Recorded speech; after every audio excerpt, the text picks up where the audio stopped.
An Iranian-American is asking the White House to help free his father and brother, both American citizens, who he says is being unjustly imprisoned in Iran.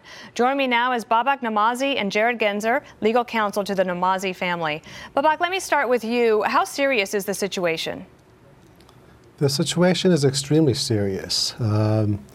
Obviously, this has been going on for the past 2 years, and it's been a nightmare for my family. But more importantly, my father has been hospitalized on 3 different occasions, the last one being last month, where he had a pacemaker implanted. His situation is deteriorating very rapidly, and I'm fearing the worst if something is not done soon. Do you believe that he is being held in unsafe conditions? He's being held in the IRGC wing of the notorious Evin prison. I fear the worst for him. I really fear the worst. Jared, what are the grounds on which Iran says that they are holding him? So in October of 2015, Iran convicted and sentenced them in a closed trial that lasted just a few hours to 10 years in prison each for collaborating with the enemy, in quotes, meaning the United States. And it's worth noting that just several days after they were convicted and wrongly imprisoned for 10 years in prison each, that then candidate for President Donald Trump sent out a tweet saying 2 more Americans imprisoned in Iran. This doesn't happen if I'm president. And so what sort of support have you had from the Trump administration, Babak? Well, I was obviously very heartened when then candidate Trump took a personal interest in my family. It was a slow start when the new administration took over, but I've had very high-level meetings with the White House and other senior officials. At the same time, given the very desperate situation of my family, I'm extremely concerned that unless something's done within the next month or two, my father may die in prison, and we may be facing a horrible situation that of Otto Warmbier's. I have full confidence in the president, and I know he cares. It's just an issue, as I'm sure you appreciate, of us running out of time. Jared, how does all of this play into the timing of the president's decisions on the Iran deal that President Obama made? Well, look, I mean, the Iran deal that Obama made and came into force in January of 2016 took place when Siamak Namazi, Babak's brother, alone was being imprisoned before his father was imprisoned.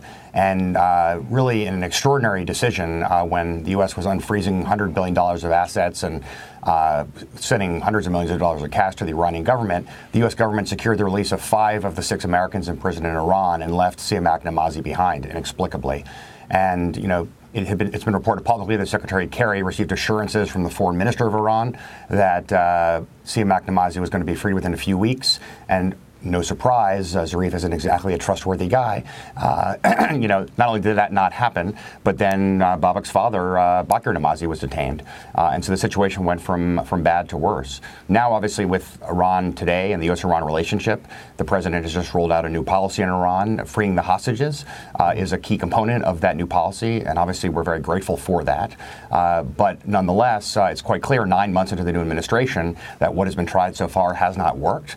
And we really hope and expect that the president will do everything humanly possible to secure the release of the Namazis before time runs out and before we see another situation like that of Otto Warmbier, the American who died a number of months back after being returned from North Korea.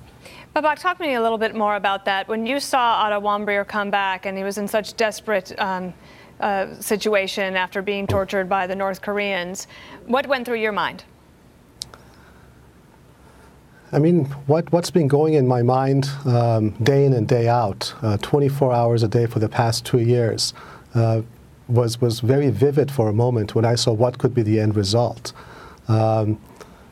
It's really a son and a brother's worst nightmare to think that your loved ones will leave prison in those conditions.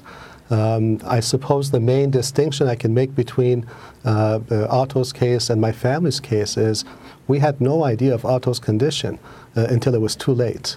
In the case of my brother, and in particular with my father, it's very clear that his health is deteriorating for the past few months. And that's why I'm just dreading that it won't be a tragedy like that, which obviously will not help either our country here or Iran, for that matter. I just need my loved ones home before it's too late. We need them to come to us, to their grandchildren, and they're missed terribly. 2 years is a long time. It's a lifetime of having a really like a knife twisting in your heart 24/7, and you just want it to come out. Well, we hope that this gets resolved quickly and correctly. Babak and Jared, thank you for joining us today. Thank you. Thank you.